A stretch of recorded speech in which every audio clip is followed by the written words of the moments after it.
ഇന്ന് വീട്ടിലത്തേക്കുള്ള കുറച്ച് സാധനങ്ങളൊക്കെ വാങ്ങാനുണ്ട്. അപ്പോൾ നമുക്ക് അടുത്തുള്ളൊരു സൂപ്പർ മാർക്കറ്റിൽ പോകണം. ഇവിടുന്ന് 5 മിനിറ്റ് ഓക്കേ ഉള്ളൂ. അങ്ങനെ നമ്മളിപ്പോൾ ടെസ്കോയിലാണ്. കുറേ ഡെയിലി യൂസിനൊക്കെ വേണ്ടിയുള്ള സാധനങ്ങളൊക്കെ വാങ്ങി. അതേ എൻ്റെ അനിയൻ പ്രോ. ഹലോ. ഇത് അപ്പുറത്തൂടെ ഒരെണ്ണം പോകുന്നുണ്ട്. പിന്നെ ഇതൊക്കെ ഇടുമോ എന്തോ. പോട്ട്.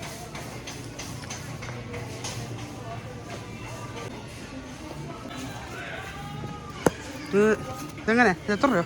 240 എണ്ണം ഉണ്ട്. ഇത് 5.5 പൗണ്ട്. ഓരോ ഗ്ലാസ്സിലും ഓരോന്ന് ഇട്ട് വെച്ചാൽ മതി. അതാണ് എളുപ്പം. ഇത് മതിയോ? ഇതെടുക്കാം.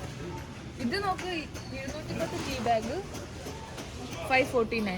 എനിക്കാണ് ഇത് ക്വാളിറ്റിയാണ്. ഇതാണ് നല്ലത്. രണ്ട് സെയിം പ്രൈസാണ്. 240. ചിലപ്പോൾ ഇതായിരിക്കും ക്വാളിറ്റി. യോർക്ക്ഷയർ മേ ബി അവിടെ ആ സ്ഥലത്തുനിന്ന് വരുന്നതായിരിക്കും. UK ഒരു സ്ഥലത്തിൻ്റെ പേര് Yorkshire. Is one of my favourite. ഒരു കപ്പ് വാങ്ങിച്ചു. ഇതിപ്പോൾ എൻ്റെ അനിയൻ ഇവിടെ 2 കപ്പ് ഓൾറെഡി ഉണ്ട്. നമ്മുടെ റൂമിൽ മൊത്തം 3 പേരാണ്. അതിലിപ്പോൾ ഒരെണ്ണം ഞാൻ ഒന്ന് എക്സ്ട്രാ വാങ്ങിച്ചു. നോക്കാം. ഇത് ട്യൂണ. ഇത് ഞാൻ നേരത്തെ കാണിച്ചത്. One of my favourite. ഇത് ബ്രെഡ് നാളത്തെ ഫുഡിൻ്റെ ഒക്കെയാണ്. ബാക്കി അങ്ങോട്ട് നോക്കാം. അവർ തൊങ്ങെത്തി. ഇത് കംപ്ലീറ്റ് പാലാണ്. ഇതിൻ്റെ റേറ്റ് വരുന്നതെല്ലാം 1.5 പൗണ്ട്സ് ഓക്കെയാണ്. ഓക്കെ പോവാം.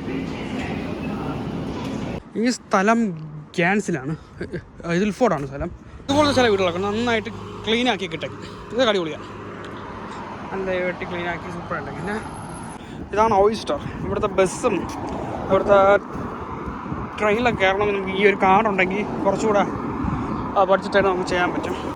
ഇപ്പോൾ അടുത്തേ ഉള്ളൂ. ഇതിൻ്റെ അക്കൗണ്ടൊക്കെ ഓക്കെ ആക്കി ഇനി നേരെ വീട്ടിലോട്ടാണ് പോകുന്നത്. ഇതാണ് നമ്മളെ സ്ഥലം ഗ്യാൻസിൽ. അവിടെയാണ് വീട്.